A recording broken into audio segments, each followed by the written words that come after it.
there, welcome to 5D TV. I'm your host, Tania Kolar. Today I'm excited to be joined by Stephanie Nassis, who is a police officer and mental health educator. So thank you and welcome. Nice to have you here. Thank you very much. I'm honored to be here and very excited. Yay. Well, I think everyone's going to be excited to learn some tips that you're going to share with everyone as well. So first off, can you share exactly what it is that you do? Because you have quite a lot of layers. Yeah, for sure. So I am a police officer, and I've been a police officer for about 20 years. And the majority of my career, I did spend investigating traffic fatalities. So along with some, personal mental health issues, different stressors that I had gone through in my past, as well as being a first responder for that many years, I did come to an intimate relationship in regards to how trauma and stress can really deteriorate the physical body. Okay, there's wear and tear on the mind and the body. So essentially, I did go back to school. I became a holistic practitioner. I also teach meditation and trauma-sensitive yoga, and I am also teaching first responders on mental health, reducing the stigma, and raising awareness on mental health issues. Oh, that's amazing. I think there's so many people who are suffering in some capacity in the mental health realm. So it's really great for them to hear your experience, and being a first responder, of course, personally experiencing that. You can imagine how difficult that would be to handle. So what are some of the techniques that you personally used for yourself that you found to be effective to help alleviate some of the stressors in your life? Right, so some of the main things that I implemented, for one, the most profound for me, which to me created the most transformation, was practicing mindfulness and meditation, and trying a whole bunch of different alternative modalities like Tai Chi and Qigong.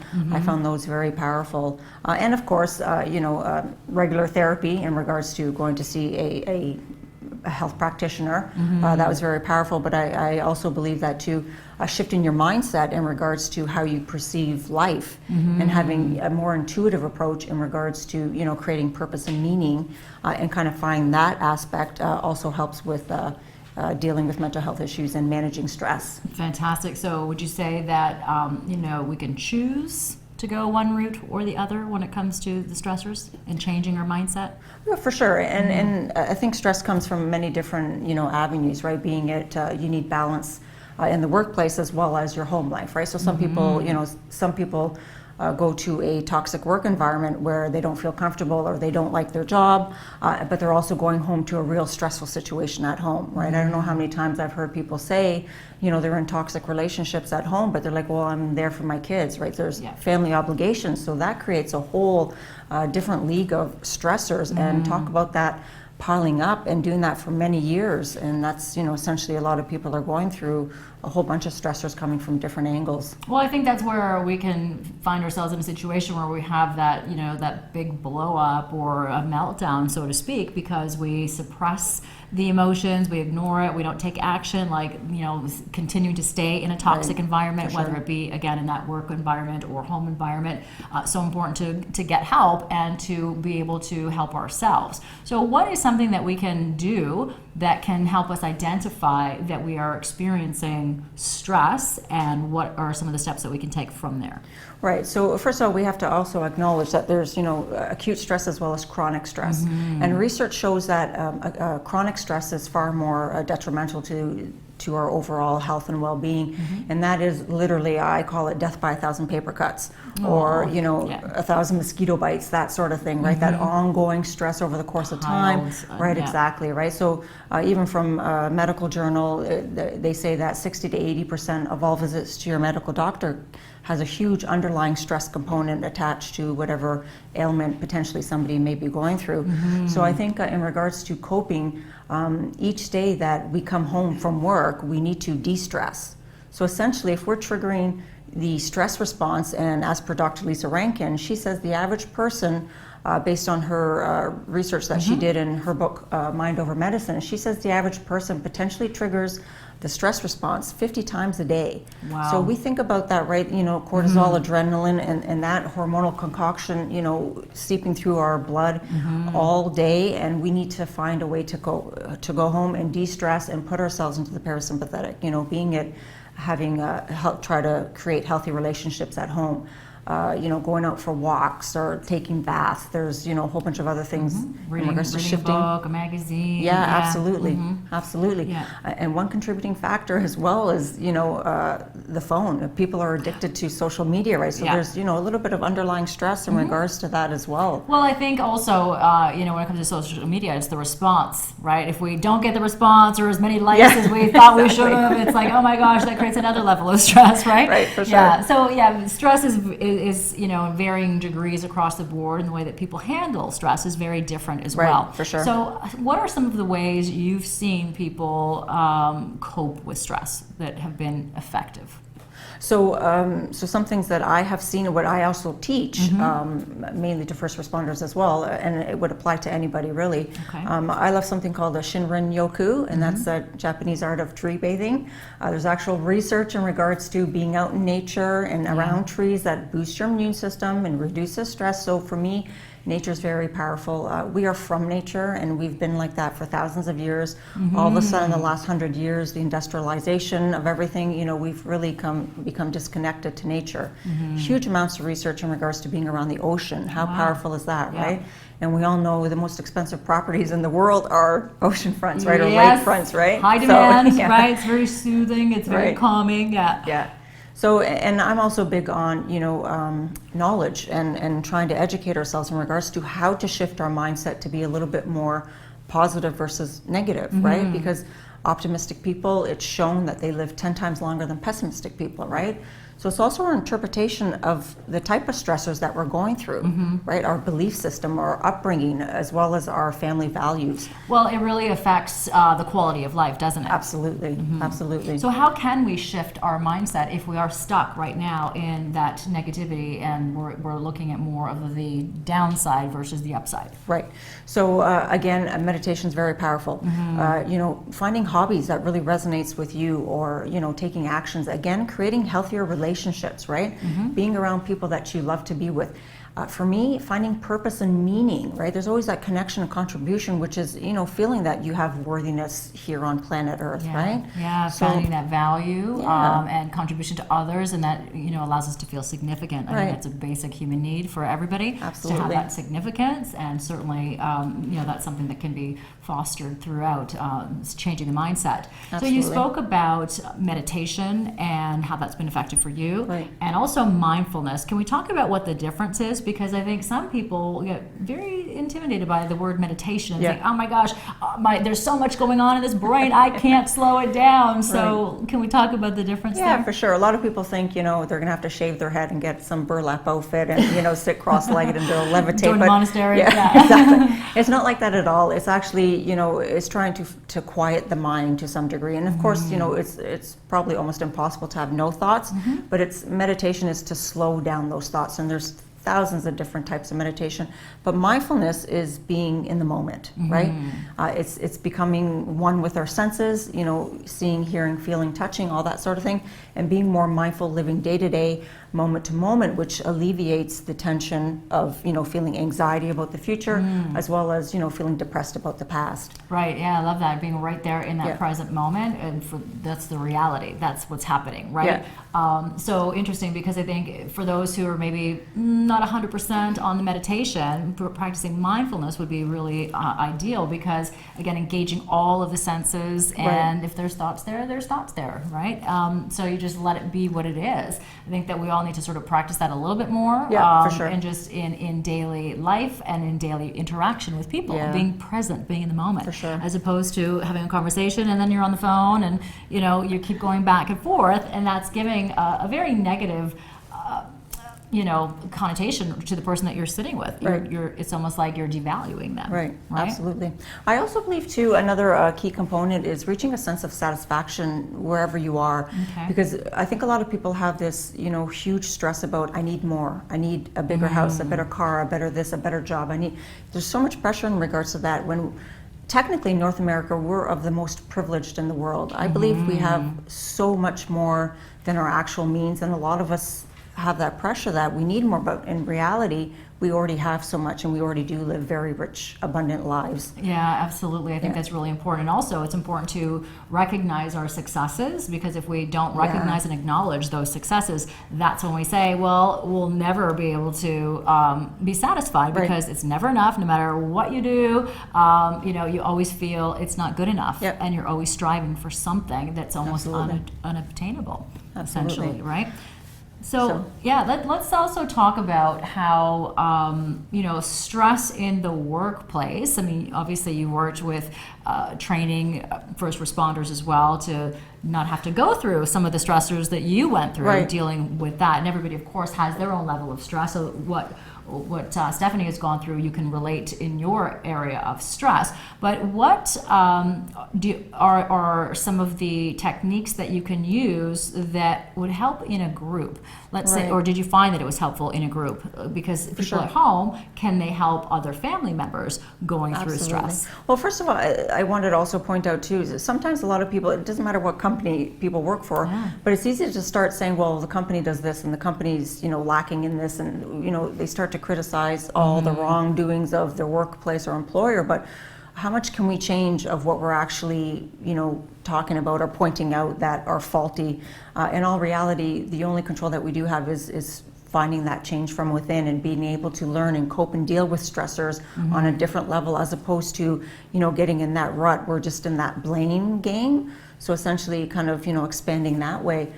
What's very powerful, I find too, when people reach out, they believe that they're the only one. And I think that because mental illness is actually, a little bit more common than people believe, the top 3 mental illnesses in Canada being depression, anxiety, substance abuse, and when people say, hey, I feel alone, to realize that there's a lot of people who are going through a similar issue, and that peer support is very powerful. So being in a group setting, listening to other people speak and talk and share about their stories, being transparent, right? And that's why I'm a little bit more transparent about my history and experiences with mental health, because it's a powerful, initiative for other people to say, hey, I can change, and there is hope for me at the end of the tunnel. Yeah, that means a lot, especially for somebody who doesn't have peer support, doesn't have family support. There's people who are going through this alone. So to be able to reach out, to hear Stephanie's story or somebody else's story, that's really key. And again, it's building that awareness. I think awareness today is so much stronger than it was in the past. For sure. But I think we still have a long way to go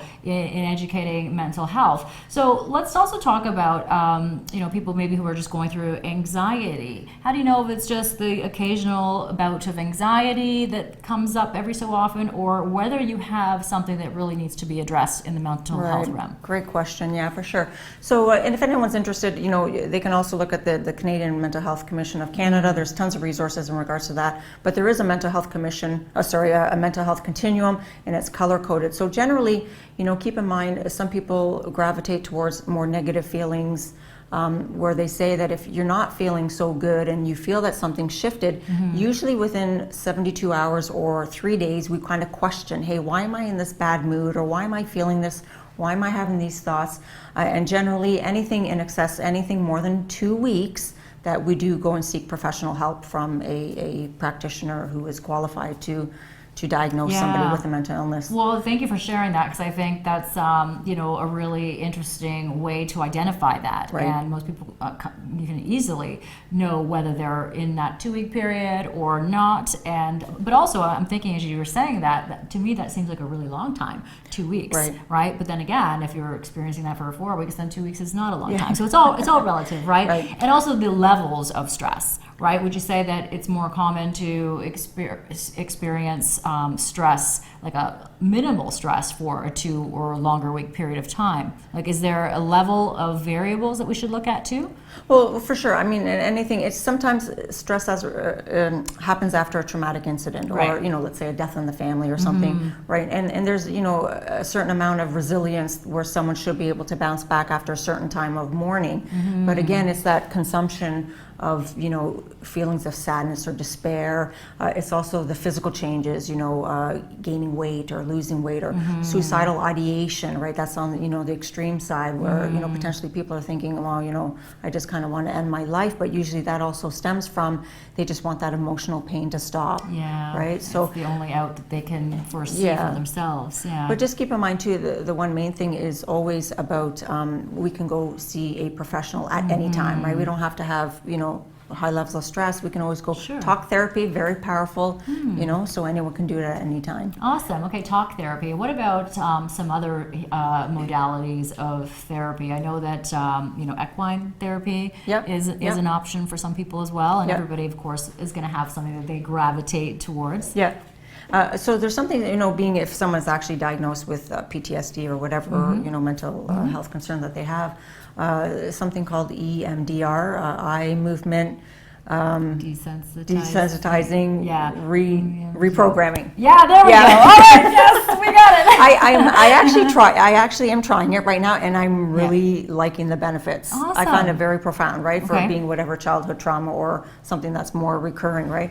It's actually, for me, I'm really enjoying the benefits of it. So if anyone's curious, go talk to your health practitioner. Well, I think we're all curious now. So can you tell us a little bit about it? Yeah, so it's kind of, you know, you talk about, you share stories which you believe were, you know, traumatic to you, your personal experience, and then you kind of, you know, the therapist will write down that story, and then they use like finger movement, and they also say that the nerves are kind of attached to the eyes as well, so things are stored in the body, right? There's research on The Body Keeps Score. I don't know if you've heard of that book by Dr. Van der Bessel-Kolk. He wrote the book how, you know, trauma is usually stored within the body. There's also research by Peter Levine. I can't remember the name of his book. I think it's Walking the Tiger, if I'm correct.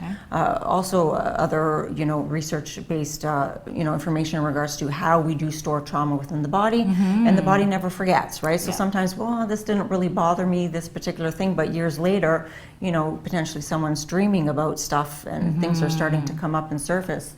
Well, it's interesting because I think when you talk about the dreaming and things sort of come up, and sort of when you're not dealing with the stressors in your daily life, it's going to come out some way. So through your dreams, it's like your brain is processing, and as you say, all of the trauma, you know, emotion is stored in the body, and it's almost like a spiral.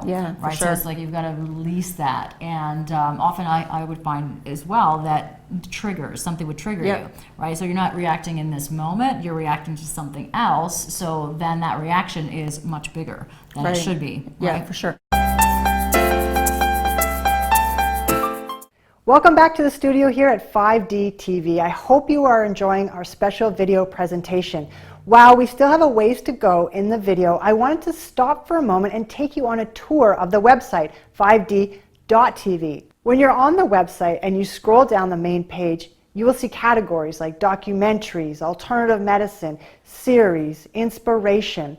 All you need to do is click on one of those categories and it'll take you to another page where content is organized within that category. And then just click on a video or podcast that you want to watch or listen to. It's that easy. 5D.tv can be accessed literally anywhere around the world that is plugged into the internet, and you can use it on your iPhone, your iPad, and even laptop. You can watch countless hours of mindful content that's going to help nurture your personal development and your spiritual growth. And it's ad-free. Oh, and I do suggest that you have a notepad and pen handy when you're watching the content on the network, just in case you want to record any aha moments, insights, or revelations you get along the way. I hope that this brief introduction to our website, 5D.tv, helps you to navigate easily through it. And now let's get back to our Health and Wellness Summit. So I wanted to share too, like I already mentioned at the beginning that I investigated traffic fatalities for many years. So I believed that I didn't have a problem, and I really had no problem going to scenes and seeing, you know, all walks of life, you know, dead, mangled or whatever. But it wasn't until, you know, years later where I actually was going through a real hard time in my personal life as well as my workplace, that I started having dreams and nightmares of stuff. So stuff came back years later. So even though sometimes we think that something doesn't have an effect, there's the potential for it to surface. So And it's so important to get the help at that point, right? Yeah, in for any sure. capacity. Absolutely. Even trauma from childhood, right, can obviously come out as an adult, and there are sometimes memories that you are completely unaware of, right? It's sort of in the unconscious. For sure, for sure. So in regards to childhood trauma, there's something called the adverse childhood experiment, where someone can go online and kind of take a look at. There's certain things. Dr. Nadine Burke, she talks about it. She's a pediatrician, I believe. Okay. She's amazing. If you want more information on how childhood trauma actually affects people's health as an adult, as well as how they cope and manage with stressors as an adult, is also going to play a role as to our upbringing, our values, our morals, and all of that thing that. So do you find any connection through emotional stress and physical stress? Yeah, for sure. So, many years ago, we believed that the head was separate from the body, right? But there's enough research now that says, no, though, there's a direct correlation, right? Our thoughts totally affect our physical body. There's enough research out there. Dr. Bruce Lipton, I love him. I love his books in regards to that, right? Epigenetics. Absolutely. Yeah, epigenetics, how our thoughts actually have an effect on each and every cell. Right, and formerly believed that if I have a hereditary, or if my mother or father had cancer, I'm most likely going to get it. But he debunks all of that and says that with 95 is epigenetics, where we're in the driver's seat. Based on our lifestyle, our health, our exercise, and all of those components, as well as our thoughts. Very powerful. Yeah, and that's really great news, because we now have control over that. That's something that we can reach out and do for ourselves. Yeah. And you absolutely deserve it. If you are experiencing stress in your life, anxiety, mental health issues, know that you're not alone and that you can reach out for help, but there are also things that you can do for yourself, which of course Stephanie is sharing with you, and there'll be more that she'll be sharing also. Yeah. When you trained the first responders on how to cope with stress and giving them tools, were you met with resistance, or were they on board and saying, yeah, thank you, I need this help and I really appreciate it? Well, so yes and no. So usually, in a male-dominated environment, there's a lot of stigma. Yes. Yeah, right. I'm not stressed. Yeah, exactly. But I can tell you without a doubt, when I received, the feedback, we get people to fill out evaluations that overwhelmingly amount saying, wow, amazing course, finally, thank you. So in that sense, most people won't get up in class and, say, hey, I've got problems or whatnot, but they're saying that, oh my God, yeah, this totally makes sense. Yeah, I can see how stress does accumulate and how it can affect mental and physical health, for sure. Yeah, and then it also affects those around you and in your life when you're experiencing, high levels of stress. You at work, you go home and you take it out on family perhaps sometimes, and it becomes this cycle, and you're caught in a cycle, and it's hard to sort of step out of it, right, until you can create that awareness that it's happening, right? For sure. So how can we create an awareness for ourselves that we have to do something? How do we know that we need help? Right. So obviously, I think the first thing is to identify that potentially that, because a lot of people say, well, no, this job or stress doesn't have an effect on me, is identifying that, yeah, there is that potential and nobody is immune. Right. But I think also, again, doing research on, going online, Mental Health Commission of Canada, they're phenomenal with their statistics, looking at that mental health continuum and kind of identifying, because it's color coded, saying green, you're in the healthy range of having good mental health, to the extreme of being in the red, where, poor mental health, go and seek some professional advice. Right. That's really big, is even talking to your medical doctor, right? Going and saying, hey, I haven't been feeling so happy. Years ago I was really happy. I had a bad breakup. My life's changed, but I haven't quite, been back to normal, right? So just identifying that there is a baseline of feeling, a little bit more satisfaction within life versus, always feeling like I have no purpose, I have no meaning. So things are hopeless. I think that's where depression can quickly set in, right? With that feeling of hopelessness. And so that in that case, definitely important to reach out for help, certainly. Yeah. Now, there's so many different mental health layers, and like some serious mental illnesses, like schizophrenia, psychosis, to the extremes. And are there any modalities that you have that can help people like that, or is that definitely something that they need to seek? Yeah, they'd have to go to a professional. We can kind of identify potential signs where somebody might be reacting. Right. And of course, too, there's also, the substance abuse potentially, you know, unhealthy coping strategies, right? Right. Especially, you know, people who have excessive anger, right? Or who are always angry, like that particular emotion is not normal to have all the time, right? So Right. taking a look at, you know, what are my coping strategies? You know, am I able to bounce back after a stressful event happens? You know, how are we in traffic, right? Like how do we react road with rage. road rage, right? Are Yeah. you the type of person that will jump out and, you know, you're ready to fight, or are you the type Yeah. of, no, I'm going to just breathe and I'm going to really let this go Yeah. through. So that's a huge indicator too, is how we cope and manage with our stressors, right? In a healthy way or Absolutely. unhealthy way. Well, I was just thinking about, you know, that scenario in the car. If you are angry, I think mindfulness is a good one to come into For play sure. and utilize it at that point, right? Yeah. It can be helpful. Yeah, keep a lot of people happy, right? And yeah, it's so interesting because, again, everybody has stress. You know, you cannot go through this Yeah. life without having stress of some sort. It could be daily stress, you're too busy, you're taking care of the kids and you have Yeah. a full-time job and you're taking care of your partner, or you're going through illness, you know, you've been through a divorce, what have you. There's Right. so many different sure. types of stress that we have. And would you say that the modalities that you've shared would be universal in those situations? Well, I can say for sure Canadian statistics, because that's where I've done my own research in regards to those top 3 mental illnesses, again, depression, anxiety, substance abuse, right? And I think Right. that goes across the board. Yeah. But it's worldwide. I know one particular statistic, You Well, they talk about, you know, that 87% of the world's population are disassociated to their job, meaning they don't feel comfortable going to their day-to-day job. They're just kind of there to pay the bills and Right. that sort of thing, right? So, and that's a huge factor too, right? About how we have that pile up of stressors from all angles. Yeah. Do you have any advice for anybody right now who is in that statistic and they're not loving their job and they're just going there every day because they have to earn an Right. income? Yeah. Well, I think that there's 2 choices. Is either you learn how to cope and deal with that, or you actually take the steps to kind of look at something that is more meaningful or purposeful, right? Because sitting in it and complaining about it, it just, you know, essentially eats away at you, right? It's just, it does eventually take its toll, right? And we have to have that satisfaction. There'll always be a disconnect otherwise, right? Unless Yeah. we're finding that meaning and purpose within our life. Yeah, well said, absolutely. So, yeah, something to think about. I think awareness is definitely key, right? Yeah, for sure. But there's definitely some options for you to help alleviate some of those daily stressors that you have. You know, years ago, I don't think people had maybe the same amount of stress. Some people, obviously, I'm just talking broadly, Right. but today there's so much. We're bombarded by all kinds of external influences, Right. and I think children also now are exposed Yeah. to so much stress. Yeah. And is there something specific that you have for children? Do you work with children? And I haven't worked with children, but what I teach for adults definitely would be, you know, breathing, reconnecting the body mind. That's huge because, you know, if someone feels like they're, you know, going through an anxious time, connecting the breath and the body is so important. Coming back into our senses as opposed to being caught up in our head.